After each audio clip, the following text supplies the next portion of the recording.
Yes, so, well, I think there is not really a precise definition for categorification, but usually what you expect for a categorification is to find a category.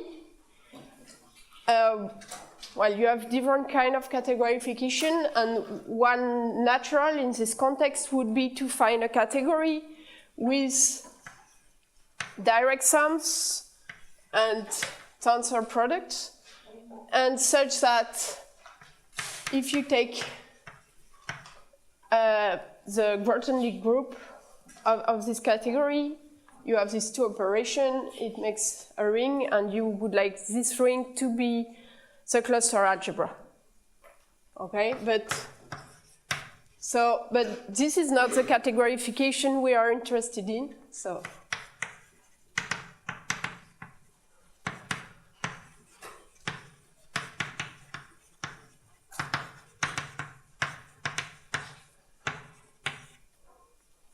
we still. But I should mention that such a categorification exists, and you have a work by Hernandez and Leclerc, and yeah, so you can find such a category, the categorification we are interested in is what is called additive categorification, and there is no such a nice. I mean, it's difficult to give you like what would be the definition, but it's a category inside which you have really cluster combinatorics. So you will see, I mean, I will state result, and I hope you will see what could be the link with cluster algebras. But, okay. Yeah, so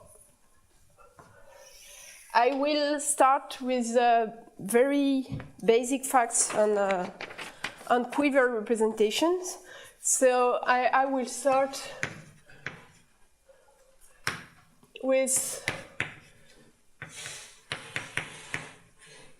to define a category that I will denote by rep q tau.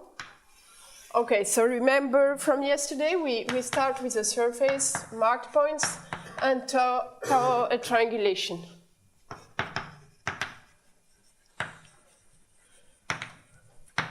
And as I told you in the last 5 minutes of my talk yesterday, it's possible to associate quiver to the triangulation tau.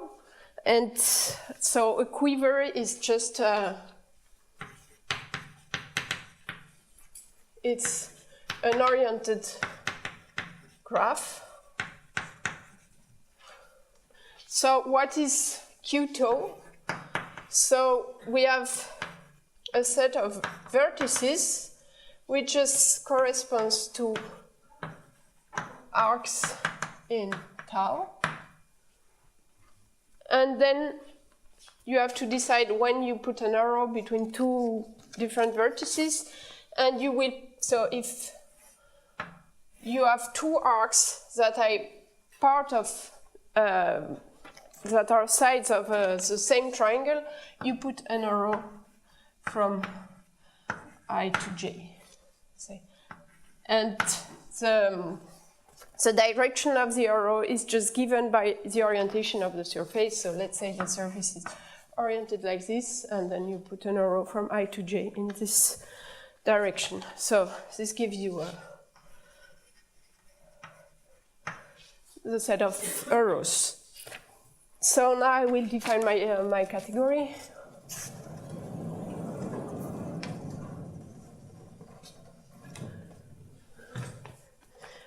So an object V in this category, right, Q tau, is given by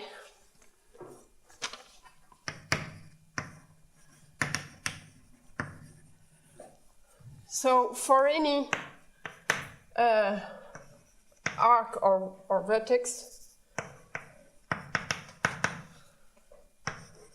VI is just a finite dimensional C vector space, and for any arrow from I to J, you put a linear map between Vi and Vj.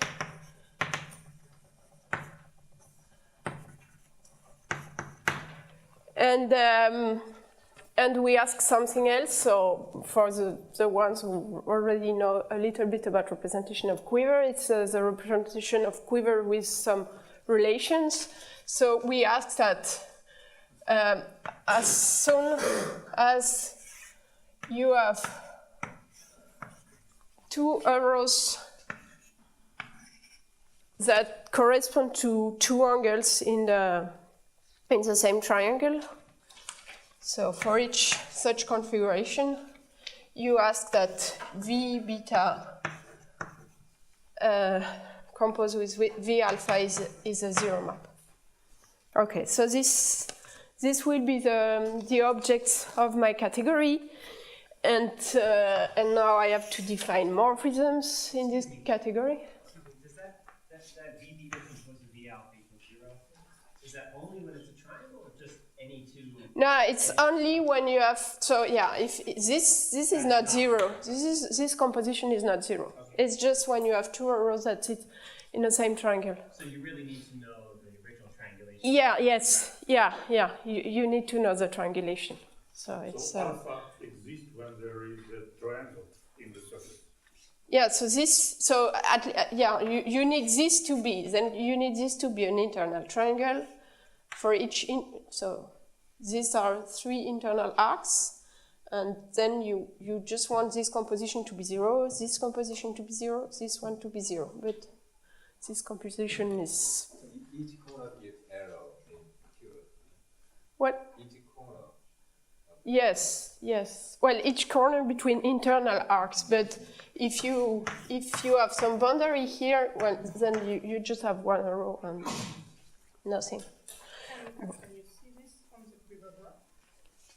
No, if you start with tau, you construct Q tau, and then you forget tau, then you lose this.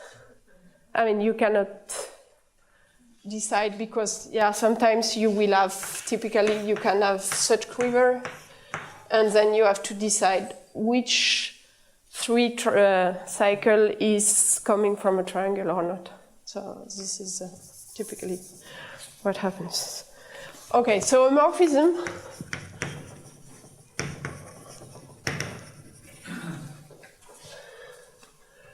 Phi between two representation, V and W, is just given by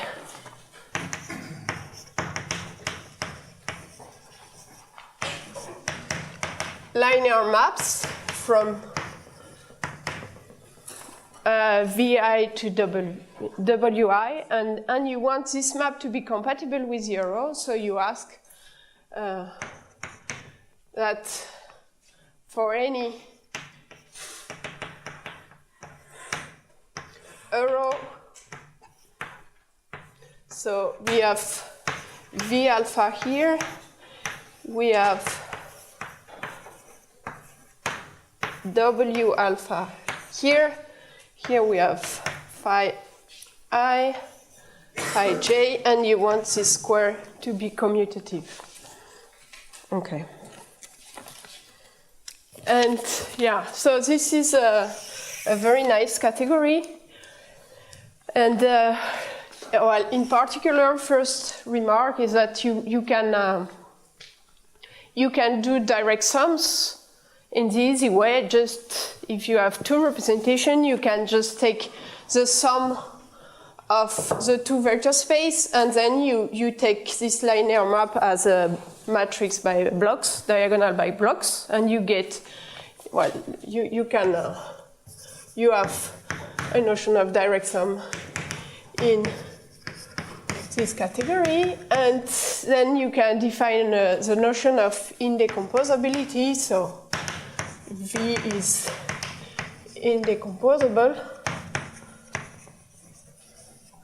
if you have if V is isomorphic to W plus W prime. So here it's an isomorphism of representation, so given by such a picture. So if you have such a decomposition, then it implies that W is 0 or W prime is 0. Okay. And yes.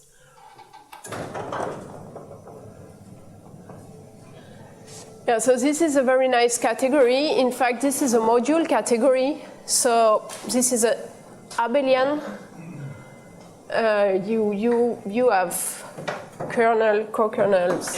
You have a short exact sequence, and also you have a very nice property which is called a Krull-Schmidt property.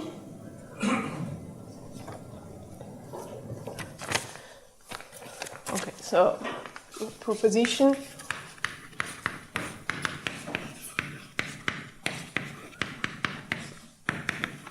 So is, well, equivalent to, so it's the category of finite dimensional modules over some finite dimensional algebra, and as such category it is very nice, so it is abelian, and also it satisfies the Krull-Schmidt property, and the Krull-Schmidt property in particular, well, says that you given a representation, you can so decompose it into indecomposable. So this is clear from the definition, and since you work with finite dimensional, everything works. So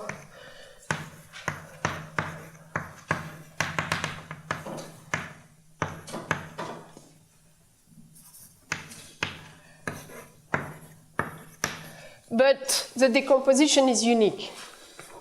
So this is the main point of this Krull-Schmidt property. So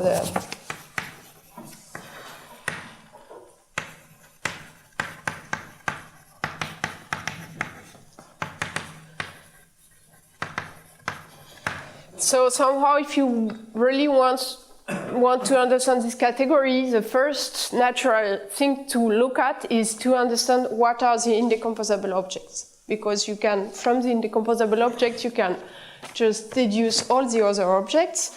And because you have this direct sum notion, then if you know morphism between indecomposable objects, you will know any other morphism. So this notion of indecomposability is really important in this context. Okay, so yeah, we'll just start with the easiest example that we had yesterday. So we take the pentagon with two arcs, and then the corresponding quiver will be just this one, because you have here I put I have only one triangle that have two sides that are internal arcs. So this is somehow the simplest case. And then, so what can you say? So so what is the representation of this quiver? And here you have no relation, so I'd say it's really easy. So what is the representation of this quiver? It's just given by, well, two vector spaces and a matrix, VA. So, and then what does this mean to be isomorphic? I mean, so if I take another representation, so let's say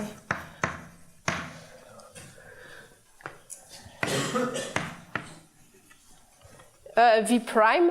So when V and V prime are isomorphic, so this is very simple, we have just to find isomorphism here and here.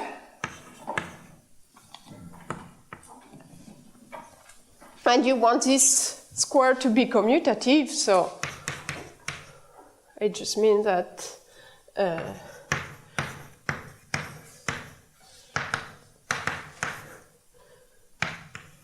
yeah, so this is the same as asking that V is isomorphic to V prime in this category. And yeah, so here it's just an easy question of first year of calculus that you can deduce. Well, of course, you will have n prime equals n and m prime equal m if the two representations are indecomposable. And this is the same as saying that the rank of VA is the same as the rank of V prime A. And you have a kind of canonical form from this VA. So you can say that V is always isomorphic to this representation, where here you have a matrix given by blocks, and here you have identity of size R. And this, in terms of representation, what does this mean? It's just this is a direct sum of smaller representation, and so actually what you have here is this representation with a identity map to the power of R plus this representation to the power m minus R. So here I don't put what one. I mean, this is a zero map, of course. And a third one to the power of n minus R. Okay.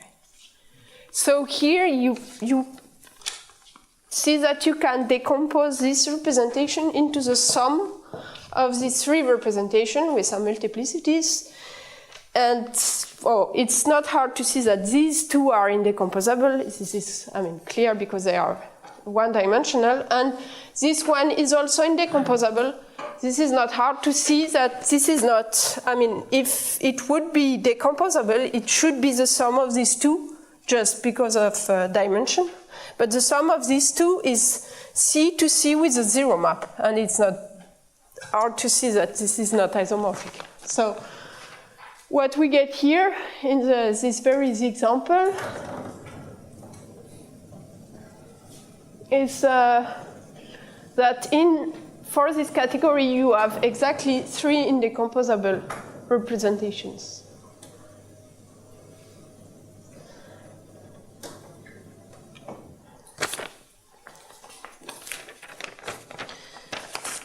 Okay.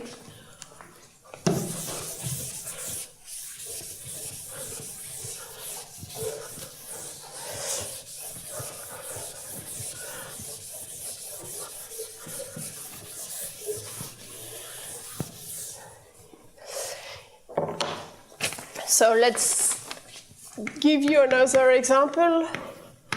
So then I start with the annulus. So I identify these two vertices. This is boundary, and I take this.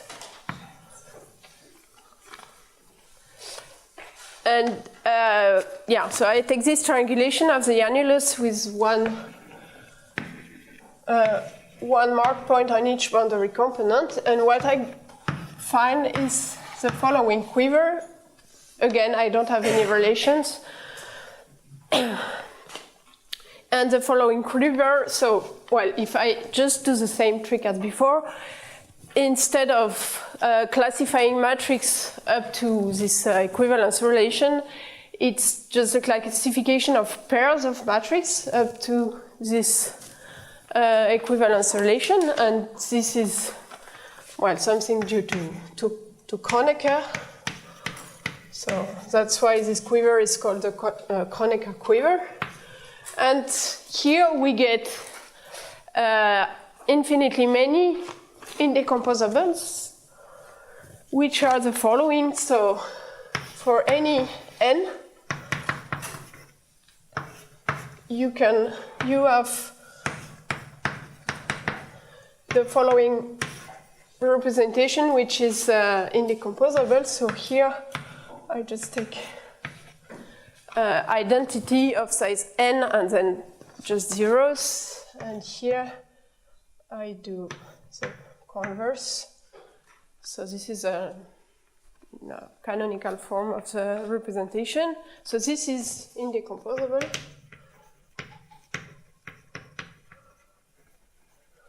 You have also the kind of dual one, which would be, you can guess what are the errors.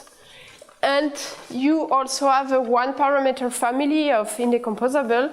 So for each n,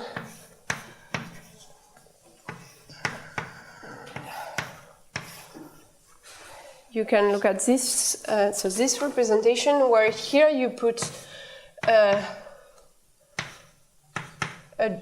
Jordan matrix, and here just identity.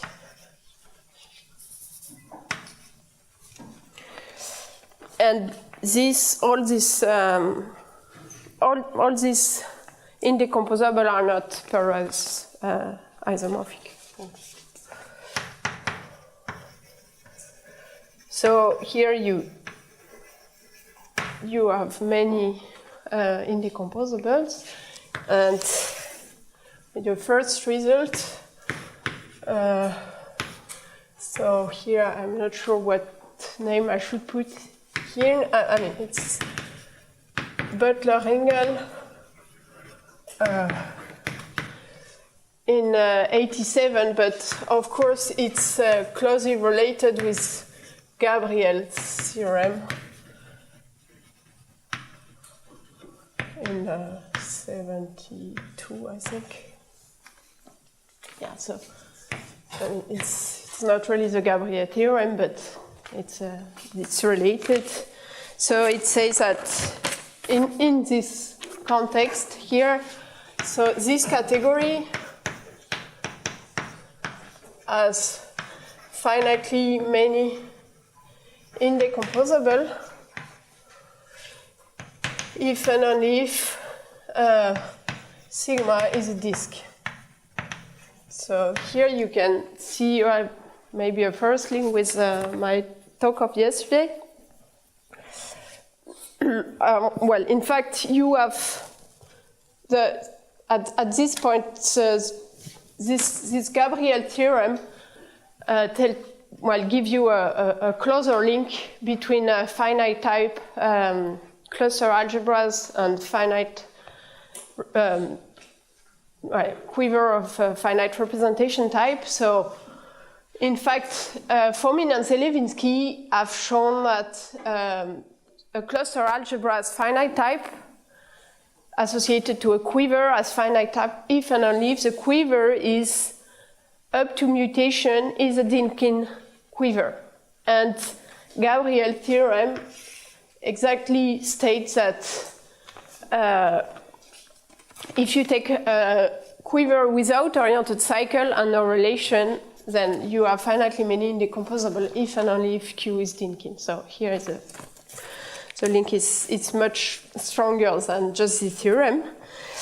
And yeah, maybe another small example to explain you.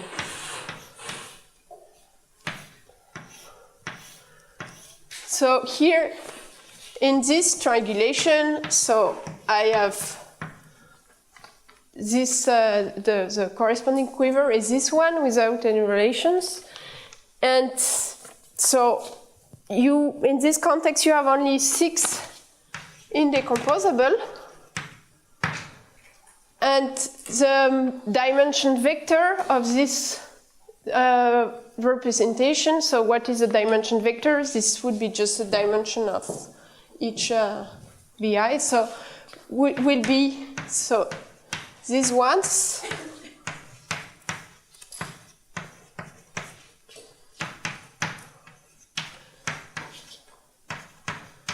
and this one.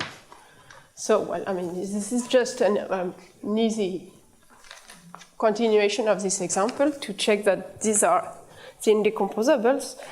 And, well, here you can, maybe if you just look at your notes from yesterday, that these are exactly the denominator of the cluster variables,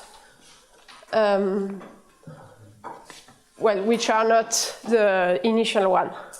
So of course so we had 9 clusters in this situation, but in the 9th cluster you have these 3 initial cluster variables, and so it's 9 cluster variables, sorry. You have more than 9 clusters, but then you have something like the other one are given by something like this. And what you get is exactly these vectors. And well, this is not a coincidence, of course. Okay.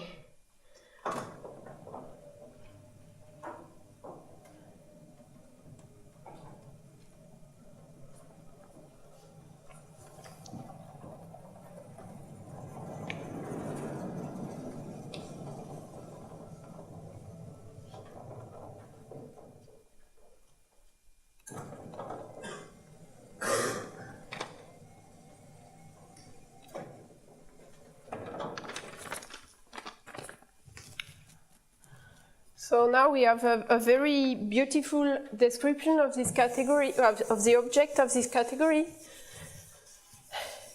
in terms of curves on the surface.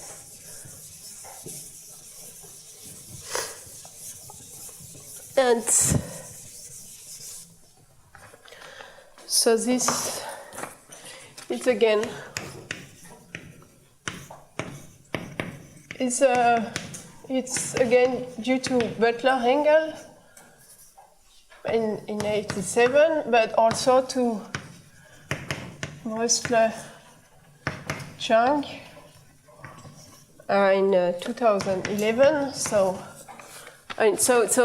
they had a very combinatorial way to describe the indecomposable of this category, and they interpret this in terms of topological notions. So if we start with sigma, m, and tau, then the indecomposable objects of this category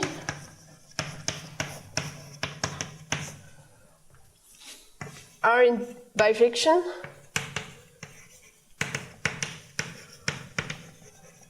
with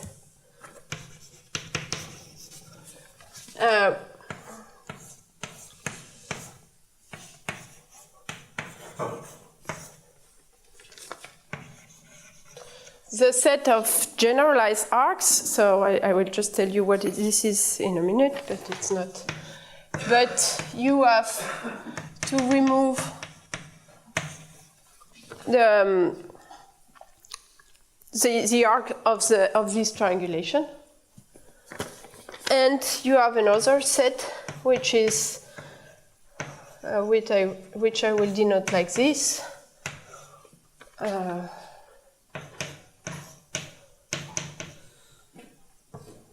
So this divided by the relation that gamma lambda is equivalent to gamma minus 1 lambda minus 1. And yeah, so now I should define what these sets are. So this is just generalized arc, so it means that now you allow an arc to have self-intersection. So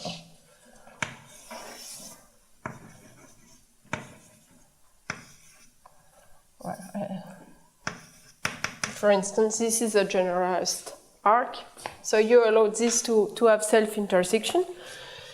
And what this is just a fundamental group of the surface, but you mod out by free homotopy, which is just homotopy without keeping the start, the base point. So which is just the same as the set of conjugacy classes of pi 1 of, and yeah, so maybe here I should put a base point of this fundamental group. And yeah, I should exclude the trivial element. I don't know. Why not the generalized arcs the same? It's just up to homotopy. Just one. Homotopy that keeps these 2 points fixed. And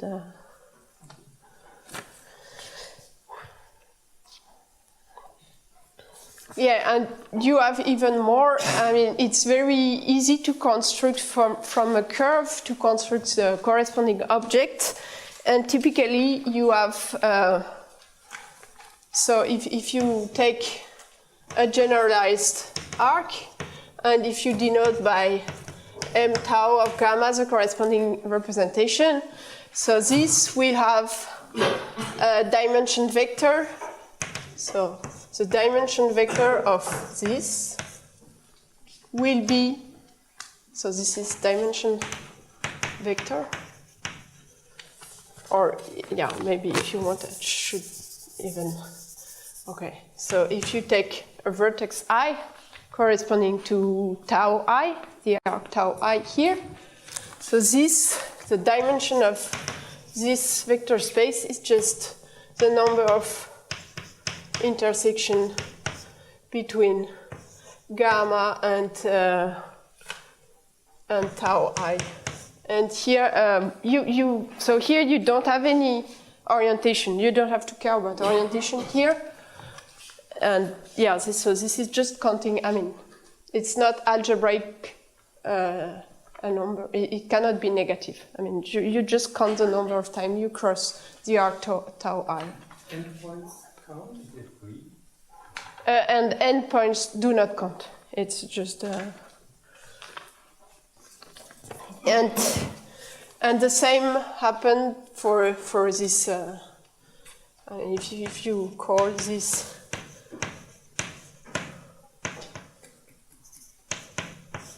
if you look at this representation corresponding to an element in this, so again, this will just be the number of, well, this will be the same here. And yeah, just come back to the, maybe I would just take the,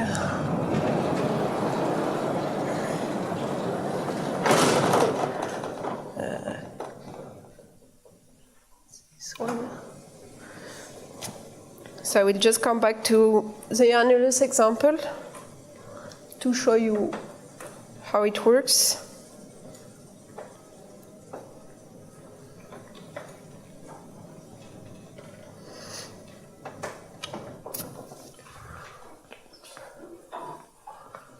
Yeah, I should keep this.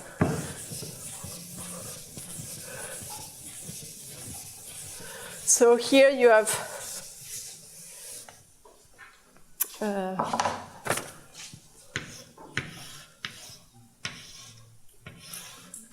So if you take such a curve, so let's say something like this. So if you take gamma to be this arc, so you see that it crosses 1, 2, 3 times this one arc, and twice the second arc, and the corresponding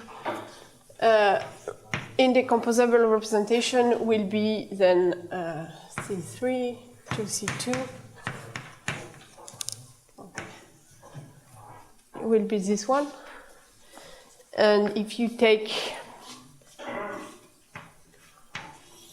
So is this an A or B? So this is a or B? Are they in this? So this is M or B? so this is a generalized arc because it has endpoint on the here. So this is a M. So this is M tau of gamma. And you have also, you can take... Over there, these guys have a lambda. And these A's don't have a lambda. No, they don't have. This is just identity matrices. And so this is just given by...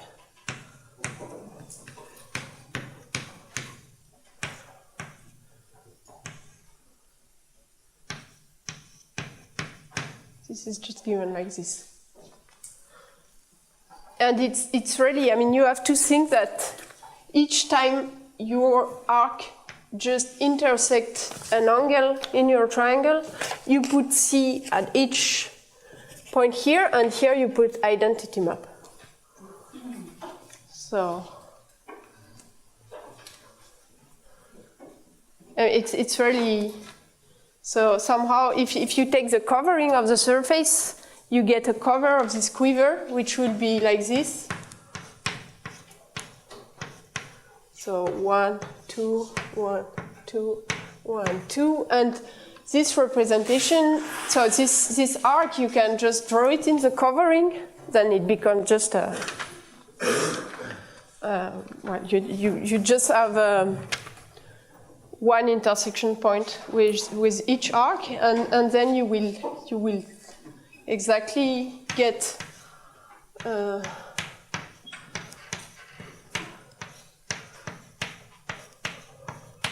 this representation. No, this would be 0. No, this would be 1. C and 0.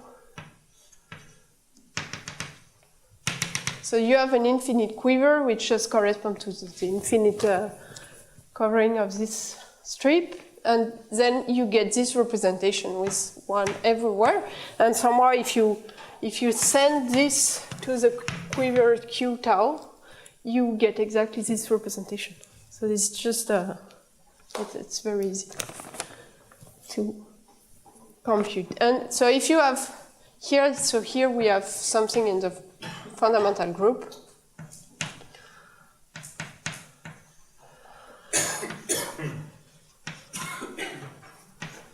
And this, well, so here we have a lambda somewhere, and then it corresponds to this. So now I just intersect each arc 4 times in this example, so it should be this with some lambda in here. And yeah, so it's not really... Yeah, I should have said before that, okay, so this is for any lambda in C that you have such a representation. And this is isomorphic to, I mean, why choosing the first arrow to put the Jordan matrix? It's not really canonical, but actually this is isomorphic. So if lambda is not 0, this representation is isomorphic to this one, where here you put 1 over lambda as the Jordan block of with 1 over lambda, and somehow you have a family which is parametrized by the projective line on C, because, well, then, yeah, so here I forgot to tell you one representation that would be the one with 0 here. Okay, and yes, so here if you compare the two, we have still some representations that are missing, because, well, here we have a family which is indexed by P1 of C, and here we have a family which is indexed by C star, so 2 representations are missing for each dimension, and these correspond to, in fact, to a generalized arc, which is something like this. Something like this. So where the endpoints are on the same boundary component. And so this will correspond to lambda is 0, and the other one with lambda is infinity. Well, I'm not sure which one, but okay. Yeah, so this was the first part here. So now we'll do some. No, sorry. What do I want to do? I will do some more abstract algebra.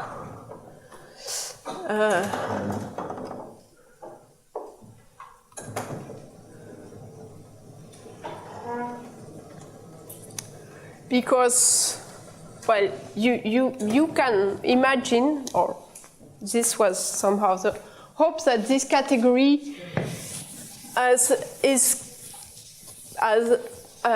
combinatorics which are close to the cluster combinatorics. I mean, you want to see what objects correspond to triangulations and so on. And what a flip means in this category, but what is not very nice in here, it's that you don't have any object corresponding to the initial arc of the triangulation. And, well, this is not very nice, because this category depends heavily on the choice of tau, and you know that the cluster algebra, I mean, it depends on tau, but if you take another triangulation, you get an isomorphic algebra, so it does not depend so much on tau. But this category really depends on tau, and this is not very nice. So, before you go on, can you maybe just say one word on how difficult this is? I mean, so I can sort of see how you, from such a diagram with arcs, generalized arcs and so on, you would somehow make this representation. But then what? I mean, how difficult is it to see that these are the indecomposable objects? So yeah, this paper by Butler and Ringel is really technical, because they describe these objects in terms of on path on the quiver, because they don't speak about surface. In fact, they do it for a more general situation. So they describe the objects in terms of path of the quiver, so at least it's very a linear algebra combinatorial problem. So it's technical, and I think that the real difficulty is to find that you don't have any other objects, and also they also describe a bit the morphisms, but this I won't speak about, but and here I think that you need this huge machinery, which is Auslander-Huyton theory, and But I mean, if you read the paper of Butler-Engel, it's linear algebra, so it's technical, but I'm saying there's a general theorem that says indecomposable objects are in bijection with certain paths on the quiver, and they are just expliciting this in this example. yeah, That's what's happening. yeah. So I mean, this Brustler-Young part is kind of easy because you just have to translate this condition of path on the quiver in terms of curves and to check that, I mean, homotopy is really what you, I mean, that you have unicity somehow. Given a curve, you get a path in a unique way and so on. But this is not really a hard part. So that's why I put Butler-Engel, because really the deep part is in the paper, but it's, yeah, it's... The deep part is that indecomposable objects are passed on the quiver. Yeah. Okay, thank you. First issue is the statement you raised, the proposition saying that the category you're looking at is a module category. The algebra you are looking at is a path algebra. Yes, it's a path algebra, and you mod out by these relations that two rows are 0. Okay, so yeah, in the last 10 or 15 minutes, I will speak about cluster tilting theory. So in triangulated categories, so here it will be kind of very abstract, and I'm sorry, I will state it. I mean, I would need some hours to explain the theory. This is but I just want to give you an idea of what the categories we are looking at. So first of all, I will take, yeah, I shouldn't write definition because I won't give you the definition. But so we start with C, a triangulated category. So with finite dimensional home spaces and with a Cauchy-Schmidt property. So yeah, just a few words about triangulated categories, because I guess that some of you don't know anything about this. So this is a category where you have a certain autoequivalence, which I will denote by bracket 1, which is called the shift. So it's an equivalence, so it's a shift functor, and I will denote by bracket 2 the composition of this functor. And you have a certain class of morphisms, of triple of morphism, which are called triangle. So you have a set. I mean, no, it should be a class of triple of morphism, which are called triangles. So I mean, so here you just to have to. I mean, the name triangulated has nothing to do with triangulation. Well, not yet, at least. So, but this is called a triangle, and all these triangles, they satisfy like different axiom.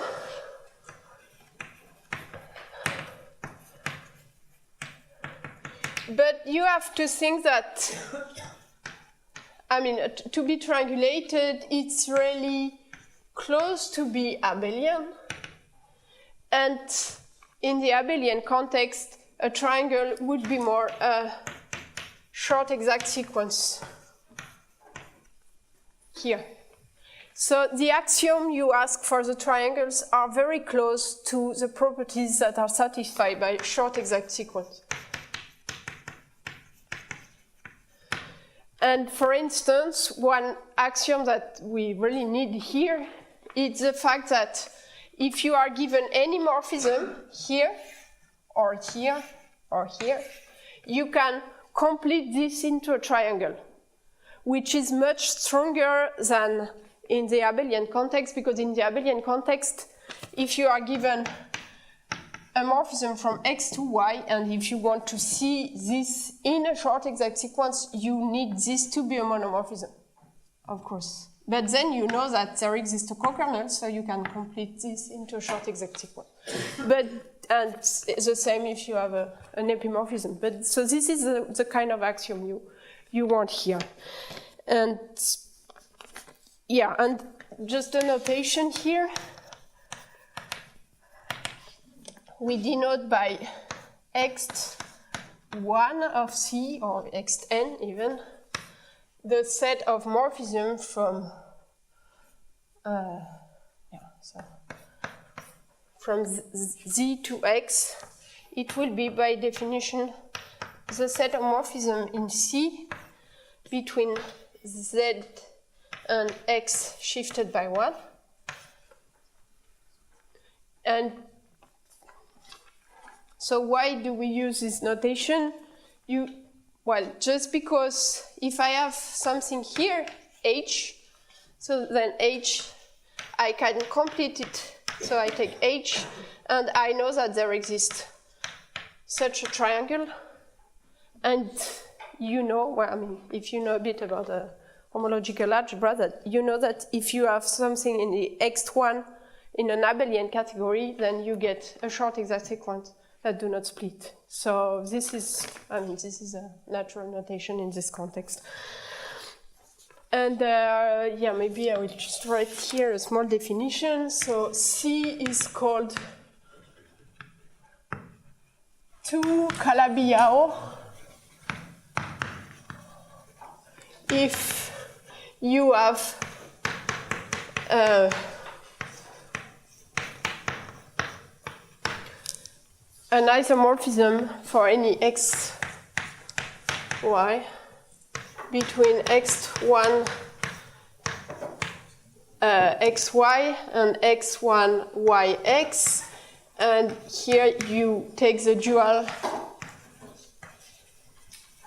over C, so that this is an isomorphism. In fact, it's functorial in x, functorial in y, so it's a very nice isomorphism.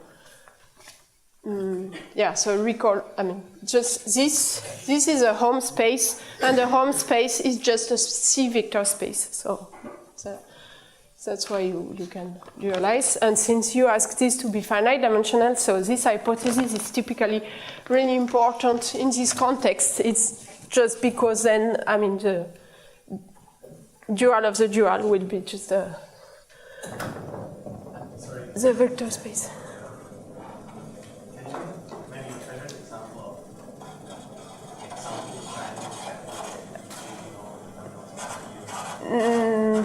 I mean, you mean of a triangulated category?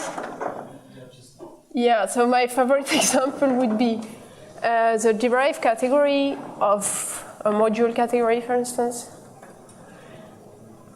But maybe it won't help you so much. But this is typically the kind of, or you may have also the homotopy category of some additive category also, and then the shift is just, you have complexes, and the shift is just moving, shifting the complex. But, yeah, and Kroll-Schmidt, it's again that you have, I mean, you have, so it's an additive category. So you have direct sums, and you have this Kroll-Schmidt property that any object can be decomposed in a unique way as a sum of indecomposable objects. It's the same that for the abelian category, that you can decompose an object in a unique way as a sum of indecomposable objects. Okay, so let me give you a definition. So X is rigid if you don't have any self-extension, and an object T will be cluster tilting.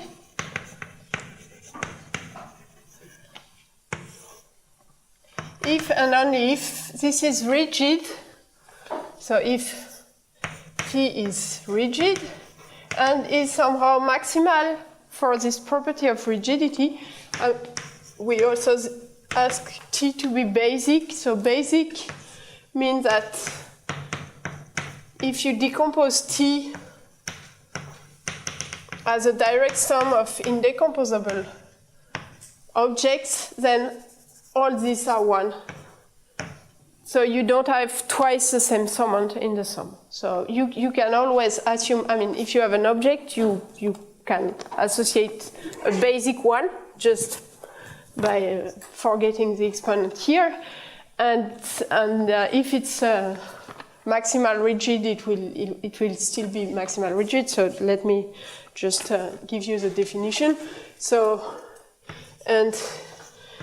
if x1c of tx is 0, it implies that x will be a certain, will be given by.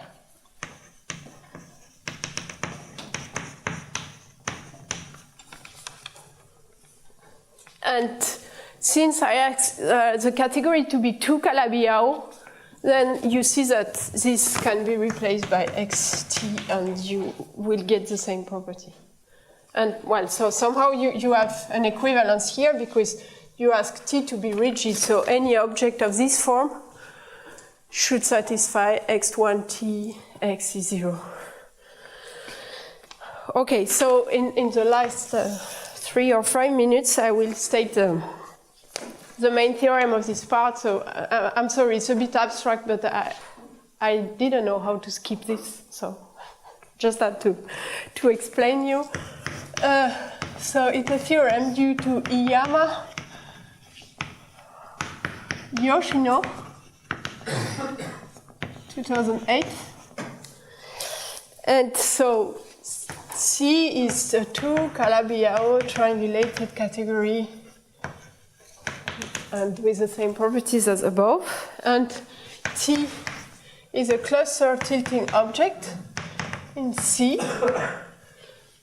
And just I decompose T as a sum of indecomposable objects, which are multiplicity 1 because it's basic.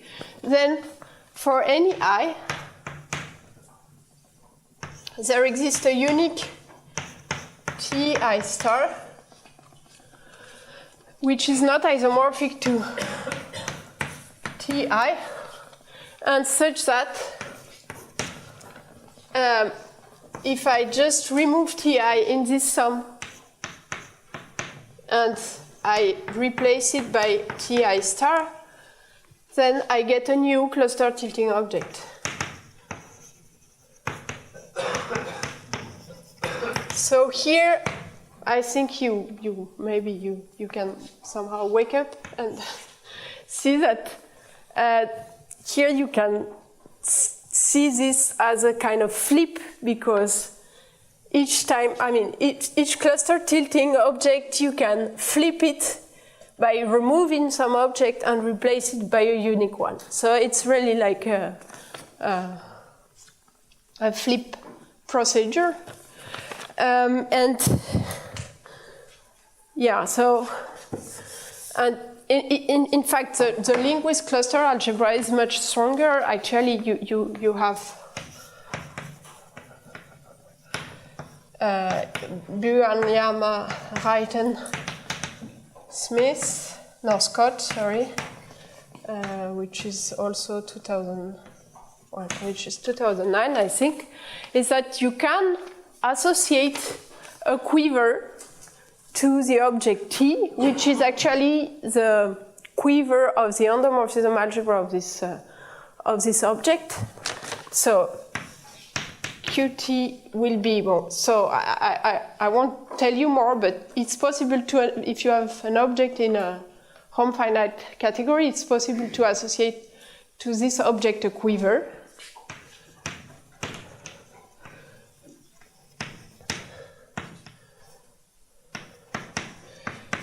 And in this quiver, each vertex corresponds to an indecomposable object. And so, under some hypothesis on the quiver,